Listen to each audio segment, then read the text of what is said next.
Good morning बच्चों। क्या आप जानते हैं कि हम लिखने के लिए किस वस्तु का इस्तेमाल करते हैं? हम लिखने के लिए पेन पेंसिल का इस्तेमाल करते हैं। और क्या बच्चों आप जानते हो कि पेन किसकी बनी हुई होती है? पेन एक निर्जीव वस्तु की बनी हुई होती है। निर्जीव वस्तु किसे कहते हैं? निर्जीव वस्तु उससे कहते हैं जिसमें जीव नहीं पाया जाता है।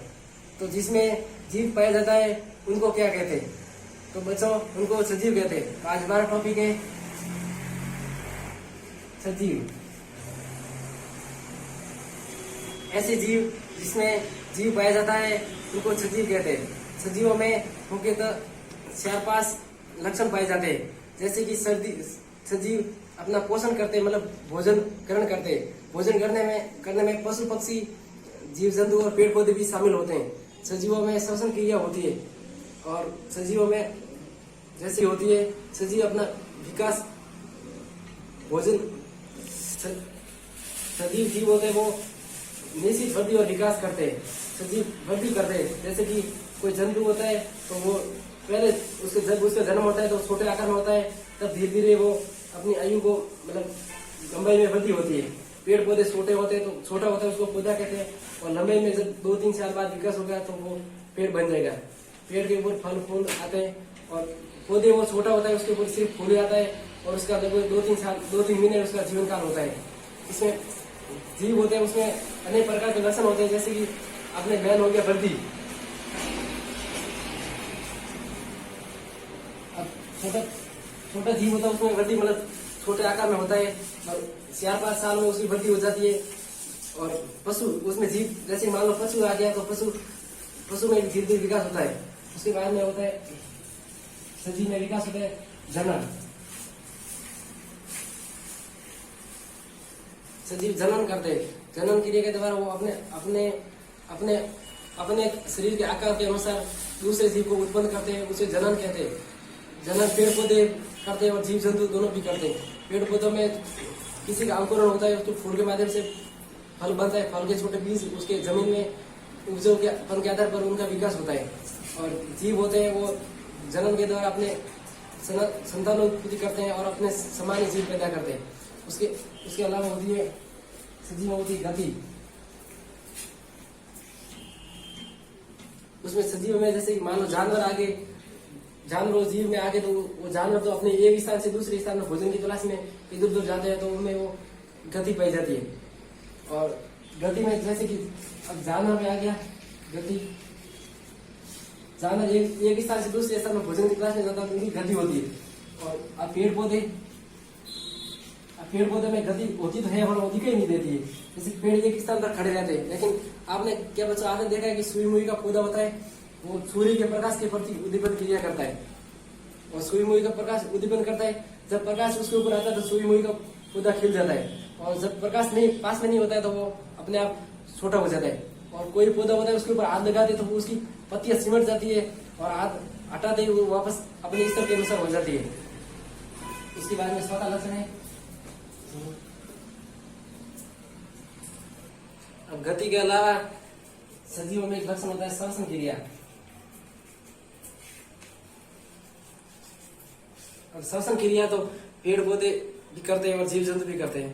पेड़ पौधे जैसे श्वसन क्रिया में कार्बन डाइऑक्साइड इस्तेमाल करते हैं और पेड़ पौधे कार्बन डाइऑक्साइड करते हैं और जीव जंतु ऑक्सीजन का इस्तेमाल करते हैं। ऑक्सीजन जैसे कि ऑक्सीजन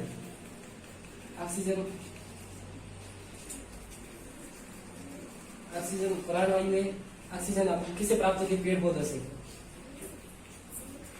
पेड़ पौधे ऑक्सीजन ग्रहण करते हैं। पेड़ पौधों से ऑक्सीजन हमें प्राप्त होती है और जीव जंतु ऑक्सीजन ग्रहण करते हैं। अधिक संख्या में जब पेड़ पौधे लगाए जाते हैं तो ऑक्सीजन अधिक मात्रा में प्राप्त होती है। और पेड़ पौधे रात के समय में ये ऑक्सीजन ग्रहण करते हैं तो हमको रात के समय पेड़ के नीचे नहीं सोना चाहिए। इसके अलावा कोई रुचि कर सकती है। सजीवों को चौथा लक्षण है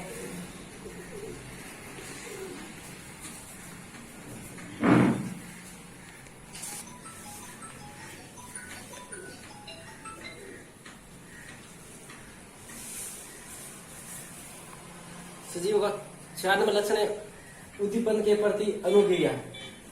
उद्दीपन के प्रति अनुक्रिया का मतलब है कि अगर सर्दी पड़ती है तो हम अपने ऊपर बिस्तर ओढ़ते हैं, छोल वर्ग ओढ़ते हैं, स्वेटर वगैरह लाते हैं।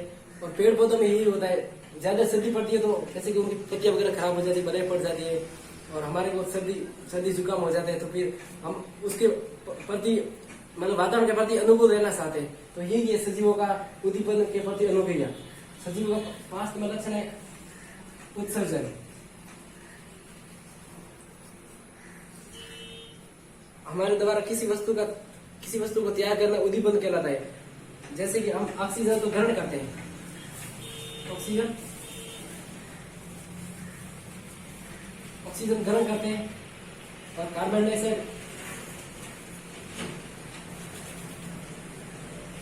और CO2 उत्सर्जन करते हैं। इसको तो ऑक्सीजन ग्रहण करते हैं, ये तो भोजन में आ गया। पर CO2 कार्बन डाइऑक्साइड होता है, उसको हम वापस तैयार करते हैं, उसको क्या कहते हैं उत्सर्जन। और जैसे कि मानव के जैसे कि पसीना आता है वो भी उत्सर्जन में होता है। इसके अलावा सजीवों का एक लक्षण है, सजीव भोजन करते हैं। भोजन किसके लिए आवश्यक है? वृद्धि और विकास के लिए। तो सजीवों के भोजन के स्रोत कौन कौन से होते हैं?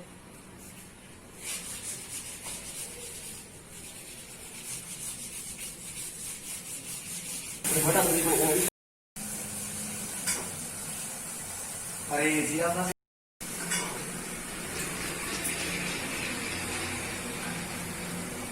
मनुष्य भोजन करता है तो भोजन के स्रोत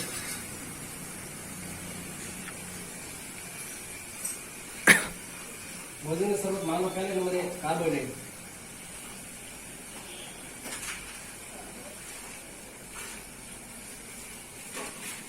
कार्बोहाइड्रेट मनुष्य के मुख्य भोजन का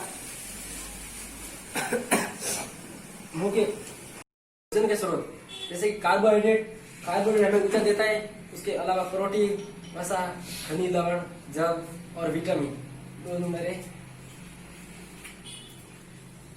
प्रोटीन। कार्बोहाइड्रेट उसके दो नंबर है प्रोटीन सर्दी की वृद्धि एवं विकास के लिए आवश्यक है। प्रोटीन से हमारे सारे अंगों का विकास होता है, मरम्मत का कार्य करता है। तीन नंबर वसा शरीर में अलग मात्रा में मिलती है। वसा जैसे तेल से मिलती है, घी से।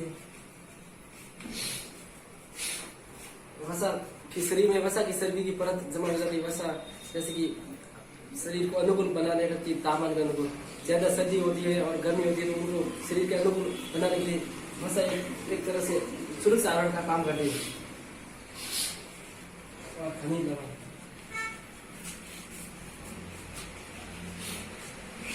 वसा के अलावा खनिज लवण भी शरीर में बहुत आवश्यक है। जैसे कि हरी सब्जियां खाते हैं, पत्तेदार सब्जियां खाती है तो खनिज लवण का लवण में वो देनी जाती है।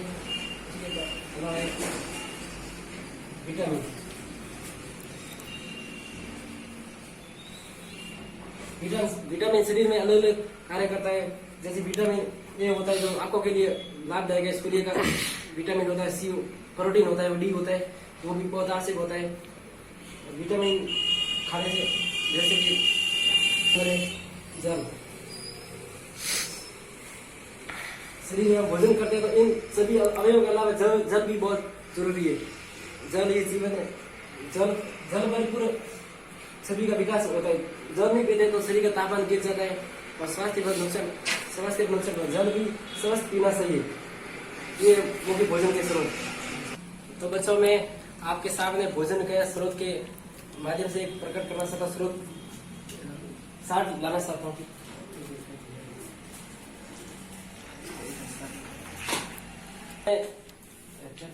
भोजन के स्रोत, जैसे भोजन के स्रोत में ये मैंने मक्खन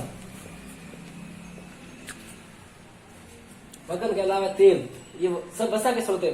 मक्खन वसा का स्रोत है और तेल वसा का स्रोत है। और दूध में सब खनिज लवण आ जाते हैं। दूध में सब खनिज लवण आ जाते हैं। ये होता है तेल। इसके अलावा लड्डू, ये कार्बोहाइड्रेट के स्रोत है। और फल फ्रूट होते हैं, वो भी कार्बोहाइड्रेट के मेन स्रोत होते हैं, जैसे कि केला। और ये अजीब वगैरह सब ये मेन कार्बोहाइड्रेट के स्रोत है। और मक्खन है जो वसा का स्रोत है। इसके अलावा सजीव होते हैं, तो ये सब सजीव में आते हैं, सजीव को ग्रहण करते हैं, सजीव में भी जीव जंतु इसको ग्रहण करते हैं, क्योंकि तो इसको मनुष्य ग्रहण करता है। और ये पेड़ पौधे, सजीव और पेड़ पौधे इसमें सभी लक्षण पाए जाते हैं, जैसे वृद्धि करते हैं, विकास करते हैं, इन्हें निश्चित गति होती है, इनका उत्सर्जन करते हैं, अपने समान नए जीवों को प्रकट करते हैं। तो प्यारे बच्चों मैंने आपको सजीवों के लक्षण के बारे में बताया, तो उसके संबंधित मैं आपके लिए घर लेके आया हूँ, वो आप घर से बना के आना, करके आना। एक नंबर क्वेश्चन है, सजीव किसे कहते हैं? एक नंबर क्वेश्चन है, सजीव किसे कहते हैं? दो नंबर क्वेश्चन है, सजीवों के लक्षण लिखिए। मैंने आपको 4-5 सजीवों के बारे में जो लक्षण बताए वो लिख के लाना। 3 नंबर है, उत्सर्जन से शरीर से बाहर कौन सी गैस निकलती है? उत्सर्जन से कौन सी गैस बाहर निकलती है? और 4 नंबर सजीव द्वारा श्वसन क्रिया में कौन सी गैस ग्रहण की जाती है? तो इसमें आपको बताना है कि पेड़ पौधे कौन सी गैस ग्रहण करते हैं और जीव जंतु कौन सी गैस ग्रहण करते हैं। तो ये घर का आप करके ले आना, तो ये घर का करके आना और आपकी क्लास इसमें होती है।